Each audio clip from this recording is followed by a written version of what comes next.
Preparamos para você um e-book com 5 maneiras de como fazer 3 mil ao mês em 2023 e você pode obtê-lo pelo preço de um lanche. Este e-book pode mudar totalmente sua vida financeira. Clique no link na descrição do vídeo. O que acontecia era o seguinte: existe uma vantagem social muito grande de você ser criado na igreja. Esquece religião, esquece fé. Vantagens sociais de ser criado dentro de uma igreja. Você, pai e mãe que está me escutando, vou te dar vantagens sociais. Primeiro, você cresce aprendendo a lidar com todo tipo de pessoa. Você convive com preto, com branco, com rico, com pobre, com todo mundo e é pregado que todo mundo é igual. Você, cara... Então, tipo assim, eu era classe média baixíssima, morava em frente à favela, mas não dentro da favela. Mas meus amigos da igreja e da escola eram da favela. Então, domingo acabava o culto de manhã, a gente ia pra favela, passava o dia almoçando na casa dos amigos da comunidade carente. Então, nem sei se pode falar favela, pode, né? Favela? Pode. Favela, comunidade carente, comunidade. Então a gente passava ali o dia nisso e tal. Então eu aprendi, como o apóstolo Paulo diz, conviver com coisa boa e com coisa ruim e fui convivendo. Outra vantagem, falar em público. Desde os 5 anos de idade, te davam uma biblinha, um salminho para ler. Então eu sempre fui o orador da turma no colégio e tal, porque na igreja você fala em público, você aprende a conviver com todo tipo de pessoa, você desenvolve dons, música, teatro, tudo isso é oferecido na igreja. Você adquire conhecimentos diferentes, as igrejas levam pregadores, palestrantes diferentes, você tem todo tipo de conhecimento ali. Testemunhos, né? Testemunhos. Foi ali que eu vi primeira vez um americano falando, foi um pregador americano que foi na igreja, simples que a gente era. E eu falei, cara, isso aí me interessa. Então, assim, eu não tinha certeza do que eu queria, mas a igreja foi formatando minha mentalidade para fazer o que eu faço hoje. Falar em público, palestrar, escrever livros. Então, tudo isso, a igreja contribui muito com a parte social. Tem muita gente que me escreve e fala assim, Thiago, você é um homem de fé, ora por mim que eu quero casar. Aí você entra no perfil da pessoa, todas as fotos, todas as legendas não tem nada a ver com quem quer casar. Ela tá na night. Tá dando outro... Então, tipo assim, outra mensagem. Se o cara quer casar e olha aqui e fala, não conhece, eu não quero. Então, se você quer casar mesmo, eu quero viver a dois e tal, o melhor lugar, por exemplo, é a igreja. Você vai encontrar pessoas que também querem isso. Pessoas que não querem viver a vida de solteiro estando casadas, elas querem casar e serem felizes, querem ser felizes a dois. Então, a igreja tem muitas vantagens sociais. Repito, não estou falando de fé, que também é maravilhoso, estou falando de vantagens sociais.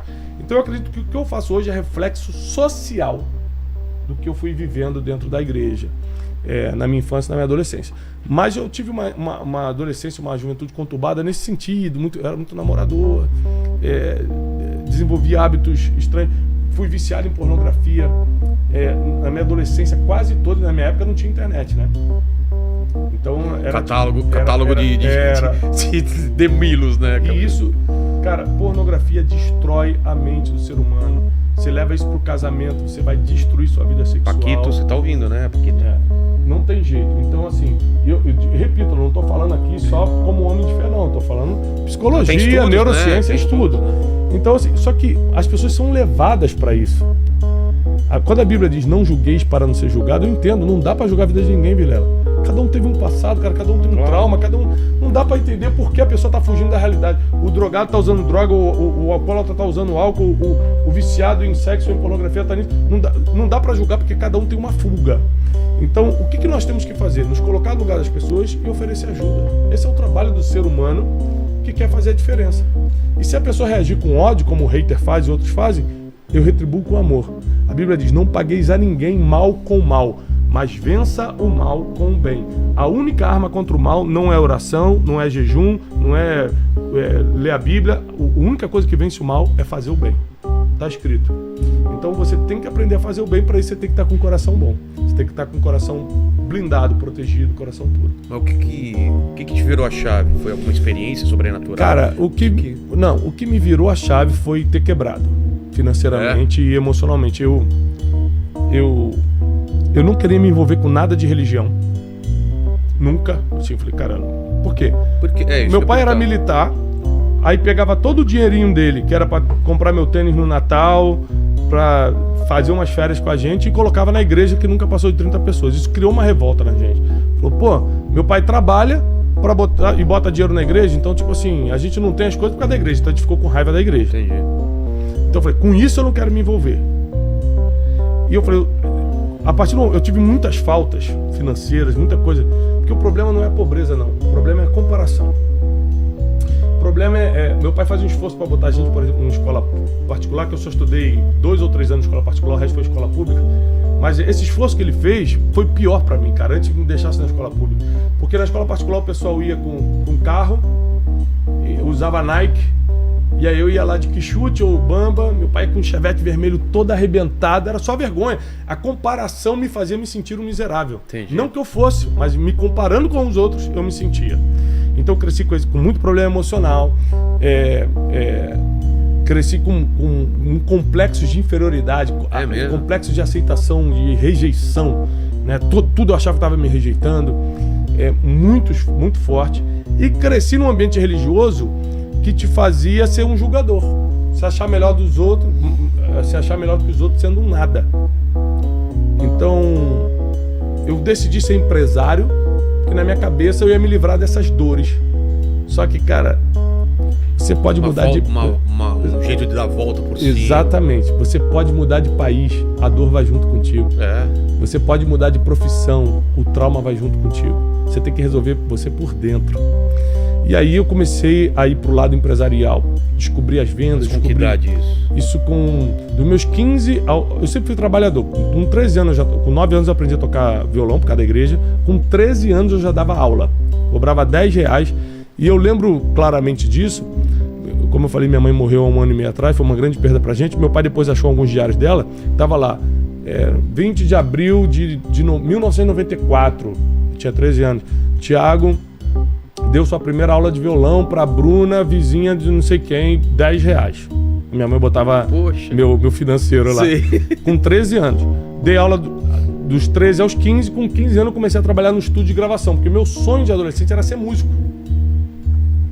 Então, eu tinha um estúdio muito famoso no Rio de Janeiro, e eu fui lá e falei, cara, meu sonho é ser músico, eu queria trabalhar em estúdio de gravação, eu trabalho de graça. Aí o cara, porque eu não tenho como contratar o Pedrinho. Até hoje, gente boa, o dono do estúdio, a gente se fala até hoje. E ele me deu a primeira oportunidade de trabalhar lá de graça, sem receber. Eu fui voluntário por 1 ano, enrolando cabo, hold, fazia bateria, arrumava bateria e tal.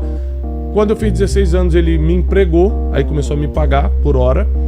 E eu fiquei até os 19 anos trabalhando no estúdio, até os 19 para 20 anos trabalhando no estúdio. Terminei como gerente e tal, me deu grandes oportunidades. E eu decidi sair da música porque eu era contrabaixista, eu estudava muito, gostava de estudar, mas eu percebi que ninguém me chamava para gravar. Quando era CD ruim, aqueles CDs de orçamento barato, me botavam. Quando ia alguém mais famoso, me te cortava. Eu falei, cara, eu acho que eu sou bom, mas na verdade eu não sou, porque as pessoas me cortam. Exato. E foi aí que eu fui entender o seguinte, cara, se eu estudar muito, ainda assim eu não vou ser o melhor, não vou estar nem próximo dos melhores. E um dia eu fui gravar um dos maiores baixistas do Brasil, a gente foi gravar a banda de um grande cantor da MPB lá no estúdio, a gente gravava novela da Globo, era um estúdio bem forte. E aí foi um dos maiores baixistas da história do Brasil lá, já morreu ele, tava lá, Arthur Maia. Tá. E aí... Outro baixista aí. Fomos gravar o Arthur Maia. Baixista. Ah, é? E aí... Um dos maiores da história também. É mesmo? Sou. Ah, você? E aí, cara, ele chegou num carro assim muito simples, quase quebrando. E na hora da pizza ele falou, cara, vamos rachar, porque não tem como... O cara... E ele era o top, ele tocava com o Gilberto Gil, com o Djavan, com o Ivan Lins, com os tops. Eu falei, cara, o melhor do Brasil, que eu sou 0.0001 perto desse cara. Com o que ganha, vive assim, eu vou largar a música. O meu sonho de prosperar e fazer a diferença era maior do que o da música. Eu descobri com 19 anos isso.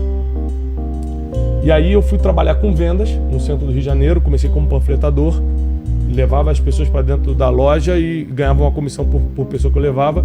E depois eu comecei a trabalhar com turismo, com agência de turismo, sendo vendedor também. Foi a primeira vez que eu tive um patrão, não era de carteira assinada. Sim. E a primeira vez que eu tive um patrão, assim, de chegar no horário, porque o estúdio era uma coisa relax, né? Ah, tá. O estúdio era relax, o estúdio você montava teu horário, o Pedrinho não era chefe, o Pedrinho era parceiro e tal. Primeira vez que eu tive patrão, tem que chegar às 7 horas, sair 5 horas da tarde. Tem que ter resultado. Tem que ter resultado, tem que bater meta. Foi com 20 anos de idade e nesse período eu descobri, eu não nasci pra ter chefe. que eu tenho que fazer para não ter chefe e prosperar? Vender, ter o meu próprio negócio. Eu botei na cabeça, eu vou ter meu próprio negócio. Se você não sabe o que quer, você pelo menos precisa descobrir rápido o que não quer. Já te ajuda muito. E aí, descobrindo que eu não queria, ou seja, eu não queria ser pobre, não queria passar por tudo que eu passei, queria fazer a diferença. Eu sempre quis ser um cara, eu nunca quis ser famoso, nunca. Mas eu sempre quis fazer a diferença com alguma coisa, seja com esporte, com música, alguma coisa eu queria fazer a diferença na vida das pessoas. Eu queria entrar na vida das pessoas, essa é a palavra. E terceira coisa, eu não queria ter chefe, cara. Então foi um cálculo simples, aos 20 anos. Eu preciso empreender.